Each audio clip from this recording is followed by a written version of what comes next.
നമസ്കാരം. റേറ്റിംഗിൽ ഏഷ്യാനെറ്റിന് തൊട്ടു പിമ്പിൽ നിൽക്കുന്ന ചാനലാണ് റിപ്പോർട്ടർ ചാനൽ. അതുതന്നെയാണ് കേരളം നേരിടുന്ന ഏറ്റവും വലിയ പ്രതിസന്ധിയും. ഏത് തട്ടിപ്പും വെട്ടിപ്പും നടത്തുന്നവർക്കും എവിടെ നിന്നെങ്കിലുമൊക്കെ കാശുണ്ടാക്കി ഒരു ചാനൽ വാങ്ങിയാൽ കേരളത്തിൻ്റെ സാംസ്കാരിക നായകരായി മാറാം എന്നതിന് തെളിവാണ് ആ ചാനൽ. ഏതെല്ലാം തരത്തിൽ തട്ടിപ്പും വെട്ടിപ്പും അവർ നടത്തിയിട്ടുണ്ടെന്ന് അവരുമായി ബന്ധമുള്ളവർക്കൊക്കെ അറിയാം. എത്രയോ തട്ടിപ്പുകളുടെ നായകന്മാരാണവർ. മാംഗോ ഫോൺ മുതൽ മുട്ടിൽ മരമുറി മുതൽ ഏറ്റവും ഒടുവിൽ എറണാകുളത്തെ കലൂർ സ്റ്റേഡിയം വാടകയ്ക്കെടുത്ത് പണി പൂർത്തിയാക്കാതെ ഉപേക്ഷിച്ചു പോയതുവരെ, മെസ്സിയെ കൊണ്ടുവരും എന്ന് പറഞ്ഞ് ബഹളം വെച്ചതുവരെ അവരുടെ തട്ടിപ്പിൻ്റെ ഉദാഹരണങ്ങളായി നിലനിൽക്കുന്നു. പക്ഷെ വൈകുന്നേരങ്ങളിൽ കോട്ടും സൂട്ടുമിട്ട് നാട് നന്നാക്കാൻ വേണ്ടി ആദർശം പ്രസംഗിക്കുന്നത് കാണുമ്പോൾ നമ്മൾ മലയാളികൾ എത്ര മൂഢന്മാരാണ് എന്ന് തിരിച്ചറിയുകയാണ്. റിപ്പോർട്ടർ എന്ന് പറയുന്ന ചാനൽ കേരളത്തിൻ്റെ നിലനിൽപ്പിനെ തന്നെ ബാധിക്കുന്ന തരത്തിൽ ഒരു ക്യാൻസർ രോഗമായി പടരുന്നു എന്ന് അവരുടെ വ്യാജ വാർത്തകൾ തെളിവാണ്.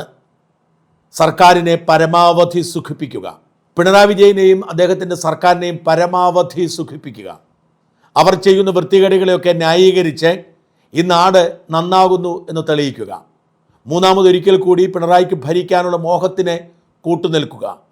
ഇത്തരം കുറ്റകൃത്യങ്ങൾ ചെയ്തുകൊണ്ടാണ് ഇവർ ചെയ്തു കൂട്ടിയ കുറ്റകൃത്യങ്ങളിൽ നിന്നും ഇവരെ സംരക്ഷിക്കാൻ സർക്കാരിൻ്റെ സഹായം ഉറപ്പാക്കുന്നത്. അതുകൊണ്ട് ഏതറ്റം വരെ അവർ നിരപരാധികളായ മനുഷ്യരെ വേട്ടയാടാൻ തുനിയും. ആ റിപ്പോർട്ടർ ചാനലിന് ആരെങ്കിലും ഒന്ന് തടയിടേണ്ടത് ആവശ്യമാണ്. അതിനുള്ള നട്ടെല്ല് ആർക്കുണ്ട് എന്ന ചോദ്യത്തിന് ഒടുവിൽ ഉത്തരമായി അത് സാബു ജേക്കബ് എന്ന കിറ്റെക്സ് ഗാർമെൻറ്റ്സ് ഉടമയ്ക്ക് തന്നെയാണ്. ഏതെങ്കിലും ഒരു മാധ്യമ സ്ഥാപനത്തോട് ഏതെങ്കിലും ഒരു കോടതി വാർത്ത കൊടുക്കരുത് എന്ന് പറയുന്നതിനോട് വിയോജിപ്പുള്ള ആളാണ് ഞാൻ. അത് നിയമപരമല്ല താനും. സുപ്രീം കോടതി ഈ അടുത്ത കാലത്ത് ബ്ലൂംബെർഗ് കേസിലും അതിനു മുൻപ് വിക്കിപീഡിയ കേസിലും അടിവരയിട്ട് പറഞ്ഞിട്ടുണ്ട്, ഒരു മാധ്യമ സ്ഥാപനത്തോടും വാർത്ത കൊടുക്കരുതെന്നോ വാർത്ത പിൻവലിക്കണമെന്നോ പറയരുതെന്ന്. തെറ്റായ വാർത്ത കൊടുത്താൽ ആ വാർത്തയ്ക്ക് ഇരയായവർ മാനനഷ്ട കേസ് കൊടുക്കുന്നതാണ് നിയമപരമായ പരിഹാരം. അതുകൊണ്ട് തന്നെ റിപ്പോർട്ടർ ചാനലിനോട് കിറ്റെക്സ് സാബുവുമായി ബന്ധപ്പെട്ട വാർത്തകളെല്ലാം നീക്കം ചെയ്യണമെന്ന് കോടതി ഉത്തരവിട്ടു എന്ന വാർത്ത വളരെ ആവേശത്തോടെ അല്ല ഞാൻ സ്വീകരിക്കുന്നത്. പക്ഷേ നിരന്തരം വ്യാജ വാർത്തകൾ കൊടുക്കുകയും ഈ വ്യാജ വാർത്തകൾക്ക് ഇരയാകുന്നവരുടെ ജീവിതം പ്രതിസന്ധിയിലാവുകയും ചെയ്യുമ്പോൾ വേറെ എന്താണ് വഴി? കിറ്റെക്സിനും സാബുവിനുമെതിരെ കൊടുത്തിരിക്കുന്ന വാർത്ത അത് സത്യമാണെന്ന് തെളിയിക്കാനുള്ള രേഖകൾ അവരുടെ കയ്യിലുണ്ടെങ്കിൽ അവർക്ക് പെരുമ്പാവൂർ കോടതിയിൽ പോയി അത് കൊടുത്ത് ഇൻജക്ഷൻ ഓർഡർ മാറ്റാവുന്നതേ ഉള്ളൂ. പെരുമ്പാവൂർ സബ് കോടതിയാണ് റിപ്പോർട്ടർ ചാനലിൻ്റെ ഉടമകളെന്ന് അവകാശപ്പെടുന്ന ആൻഡോ അഗസ്റ്റിനും സഹോദരന്മാരും അതിൻ്റെ എഡിറ്ററായ അരുൺകുമാറും അടക്കം 17 പേരെ പ്രതി ചേർത്ത് കേസെടുത്തത്. 100 കോടി രൂപ നഷ്ടപരിഹാരം ആവശ്യപ്പെട്ടുകൊണ്ട് റിപ്പോർട്ടർ ചാനലിന് കിറ്റെക്സ് സാബു നോട്ടീസ് കൊടുത്തിരുന്നു. ആ നോട്ടീസിന് തൃപ്തികരമായ മറുപടി നൽകിയില്ല. അതോടെയാണ് 25 കോടി രൂപ നഷ്ടപരിഹാരം ആവശ്യപ്പെട്ട് പെരുമ്പാവൂർ കോടതിയിൽ മാനനഷ്ട കേസ് കൊടുത്തത്. 2020 എന്ന രാഷ്ട്രീയ പാർട്ടി NDAയിൽ ചേർന്നത് ED അന്വേഷണം വന്നപ്പോൾ അത് ഒഴിവാക്കാനാണ് എന്ന വ്യാജ വാർത്തയായിരുന്നു റിപ്പോർട്ട് പുറത്തുവിട്ടത്. EDയുടെ നോട്ടീസ് സകല കച്ചവടക്കാർക്കും വരുന്നത് പോലെ കിറ്റെക്സ് സാബുവിനും വന്നിട്ടുണ്ട് എന്നത് വാസ്തവമാണെങ്കിലും കിറ്റെക്സ് സാബുവിനെതിരെ EDയുടെ അന്വേഷണമോ ഏതെങ്കിലും തരത്തിൽ കിറ്റെക്സ് സാബുവിനെ പൂട്ടാൻ പറ്റുന്ന ഒരു സാഹചര്യമോ രൂപപ്പെട്ടിരുന്നില്ല. എന്നിട്ടും NDAയിൽ ചേർന്നത് പേടിച്ചാണെന്നും ED പേടി മൂലമാണ് എന്നും അവർ വാർത്ത കൊടുക്കുന്നു. മാത്രമല്ല, സാബു ജേക്കബിനെതിരെ കിറ്റെക്സ് ഗാർമെൻറ്റ്സിനെതിരെ നിരന്തരമായി വാർത്തകൾ കൊടുക്കുന്നത് ഇവർ ശീലിക്കുന്നു. ഇവരുടെ ചർച്ചകളിൽ അധിക്ഷേപ പരാമർശങ്ങൾ ഉൾപ്പെടുത്തുന്നു. തുടർന്നാണ് സാബു പെരുമ്പാവൂർ കോടതിയെ സമീപിച്ചതും കോടതി ഇൻജക്ഷൻ ഓർഡർ പാസ്സാക്കിയതും. സാബുവിനെതിരെ കൊടുത്തിരിക്കുന്ന വാർത്തകളൊക്കെ ഉടനടി നീക്കം ചെയ്യാനും ഇനി കേസിൻ്റെ അടുത്ത ഹിയറിംഗ് വരെ സാബുവിനോ കിറ്റെക്സിനെതിരോ ഒന്നും കൊടുക്കരുതെന്നുമാണ് കോടതി ആവശ്യപ്പെട്ടിരിക്കുന്നത്. അടുത്ത ഹിയറിംഗിൽ അവർ പറഞ്ഞിരിക്കുന്ന വസ്തുതകൾക്കൊക്കെ ഉപോദ്ബലകമായ രേഖകൾ ഹാജരാക്കാൻ കഴിഞ്ഞാൽ ഒരുപക്ഷെ ഇൻജക്ഷൻ മാറ്റിത്തരുമായിരിക്കും. കോടതി ഉത്തരവിൻ്റെ 5ാമത്തെ പാരഗ്രാഫിൽ ഇങ്ങനെ പറയുന്നു: on a perusal of the affidavit, petition, plain and documents produced, I am satisfied that a prima facie case had been made out that respondent number 1 to 17 had published defamatory content against the petitioner and the Kites group of companies.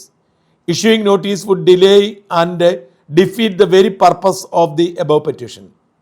Hence, the interest of protecting the rights of the petitioner, an ad interim injunction is passed restraining the respondent number 1 to 7 from making, writing, uploading, distributing or in any manner publishing or republishing any defamatory content. ഞാൻ പ്രഥമ ദൃഷ്ടിയ reporter ചാനലിൻ്റെ വാർത്ത ഡിഫേമേറ്ററി ആണ്, മാനഹാനി ഉണ്ടാക്കുന്നതാണ് എന്ന് എനിക്ക് ബോധ്യപ്പെട്ടിരിക്കുന്നു. ഇതിൻ്റെ ലക്ഷ്യം ഡിഫമേഷൻ തടയുക എന്നതാണ്. അതിന് നോട്ടീസ് അടക്കമുള്ള നടപടിക്രമങ്ങളിലേക്ക് പോയാൽ അത് സാധിക്കാതെ വരുന്നത് കൊണ്ട് തൽക്കാലം ഞാൻ ഉത്തരവിടുന്നു. ഇനി 1 മുതൽ 17 വരെയുള്ള പ്രതികൾ സാബുവിനെതിരെയോ കിറ്റക്സിനെതിരെയോ അനാവശ്യമായി ഡിഫമേറ്ററിയായി ഒന്നും പറഞ്ഞുകൂടാ.